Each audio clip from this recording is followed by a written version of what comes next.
It was a cold autumn night when four friends, Arjun, Samir, Natasha, and Priya, stood outside the abandoned Ravenwood Asylum. The town's legend spoke of ghostly whispers, shadows that moved independently, and patients who had vanished without a trace. Samir smirked. "Just a bunch of silly stories," he said, pushing the rusted gate open. It creaked loudly, sending a chill down Natasha's spine.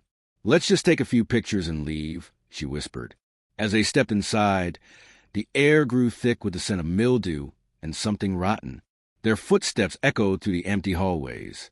Suddenly, a distant scream echoed, making them freeze in fear. "What was that?" Priya gasped, clutching Arjun's arm.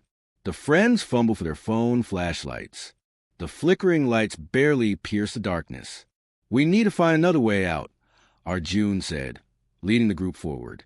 The hallways stretched endlessly, the walls lined with peeling wallpaper and old patient records scattered across the floor. Then they heard it, whispers. At first, it was faint. Then it grew louder, overlapping voices, pleading, crying, laughing. Natasha covered her ears, but the voices seeped into her mind. "Leave now, before he finds you," a voice hissed right beside her ear. A shadow moved at the end of the corridor. The group stumbled upon a rusted door with a nameplate, Dr. Alistair Grayson. Samir hesitated before pushing it open. Inside, old patient files were stacked haphazardly. A single wheelchair sat in the center of the room, facing the wall.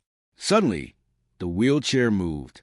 A guttural growl filled the room as the friends stepped back. The old, dusty mirror reflected something that wasn't there, a pale, grinning figure standing right behind them. The lights went out. Panic set in. They ran, blindly turning corners, their breaths ragged. The asylum seemed like a maze, each door leading to another endless hallway. Then they saw it, an exit door at the end of a corridor. They sprinted towards it, hearts pounding. Just as Arjun reached for the handle, cold fingers wrapped around his wrist. A guttural and inhuman voice whispered, "You can never leave." The door vanished. The walls twisted, morphing into a dark, endless void. A scream rang out, then silence. The asylum stood as it always had, waiting for its next visitors. Then the doors behind them slammed shut.